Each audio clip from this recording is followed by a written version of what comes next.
Oke, kita masuk dalam materi yang pertama, yaitu ruang lingkup sumber daya manusia. Sumber daya manusia mencakup segala aspek yang berkaitan dengan pengelolaan orang-orang dalam organisasi.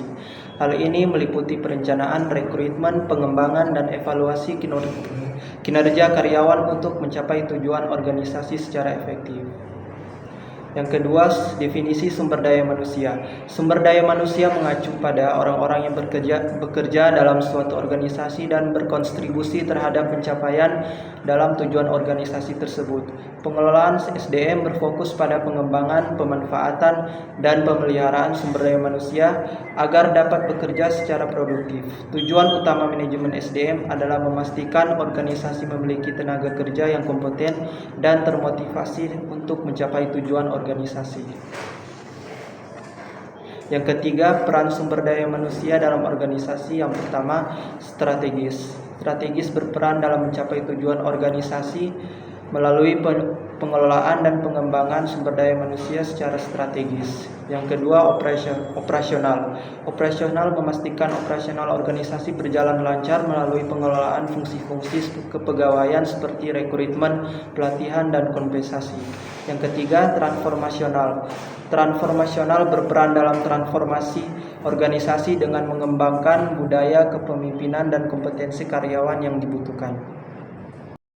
Yang keempat, ada fungsi manajemen sumber daya manusia, terbagi 4. Yang pertama, perencanaan, menganalisis kebutuhan SDM, menyusun strategi dan merancang program pengembangan untuk mencapai tujuan organisasi. Yang kedua, pengorganisasian, mengatur struktur, peran dan tanggung jawab SDM dalam organisasi untuk mendukung efektivitas operasional. Yang ketiga, pengarahan, memotivasi, membimbing dan mengkoordinasikan karyawan agar dapat berkontribusi secara optimal. Yang keempat, pengendalian, memantau, mengevaluasi dan mengembangkan kinerja karyawan serta kebijakan SDM. Yang kelima, ada perencanaan sumber daya manusia, terbagi 3. Yang pertama, analisis kebutuhan, mengidentifikasi jumlah dan kompetensi karyawan yang dibutuhkan untuk mencapai tujuan organisasi. Yang kedua, proyeksi ketersediaan, memperkirakan jumlah dan kualifikasi karyawan yang akan tersedia di masa depan. Yang ketiga, penyusunan rencana, menyusun rencana strategis untuk memenuhi kebutuhan SDM yang teridentifikasi. Yang keenam, ada pengembangan sumber daya manusia, terbagi 4. Pertama, pelatihan, program pelatihan untuk meningkatkan pengetahuan, keterampilan dan kompetensi karyawan. Yang kedua, ada coaching, bimbingan dan mentoring untuk membantu karyawan mengembangkan potensi mereka. Yang ketiga, pengembangan karir, rencana karir dan jalur pengembangan untuk meningkatkan kinerja dan kesempatan promosi. Yang keempat, yang terakhir, budaya organisasi, pembinaan nilai, norma dan perilaku yang mendukung pencapaian tujuan organisasi. Yang ketujuh, ada kompensasi dan manfaat. Kompensasi, gaji, tunjangan, insentif yang diberikan sebagai imbalan atas kontribusi karyawan. Manfaat, program kesehatan, asuransi, cuti dan fasilitas lainnya untuk meningkatkan kesejahteraan karyawan. Ya, kita masuk yang ke-8, hubungan industrial. Terbagi menjadi 4. Yang pertama, komunikasi.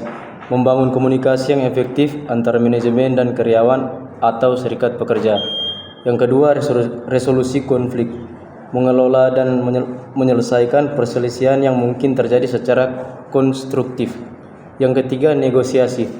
Mencapai kesepakatan yang adil dan menguntungkan bagi kedua belah pihak. Dan yang keempat, kepatuhan regulasi. Memastikan kepatuhan terhadap peraturan ketenagakerjaan yang berlaku.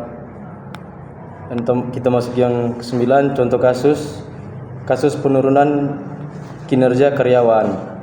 Departemen pemasaran perusahaan XYZ mengalami penurunan produktivitas. Karyawan tidak mencapai target dan sistem penilaian kinerja serta penghargaan tidak efektif. Masalah utama yang pertama, tidak ada indikator kinerja yang jelas untuk setiap posisi. Yang kedua, umpan balik dari manajemen hanya diberikan pada akhir tahun. Yang ketiga, sistem penghargaan dan pengakuan tidak berjalan dengan baik sehingga karyawan merasa kurang dihargai. Penyelesaian, 1. Menetapkan KPI, buat indikator kinerja yang jelas untuk setiap karyawan. Yang kedua, umpan balik rutin, berikan umpan balik bulanan untuk memantau kinerja. Yang ketiga, sistem penghargaan, implementasikan bonus berbasis kinerja. Dengan adanya ini, produktivitas akan meningkat, karyawan lebih termotivasi, dan penghargaan diterapkan secara adil. Baiklah, sekian presentasi dari kelompok kami. Kami kelompok 1 mengucapkan terima kasih.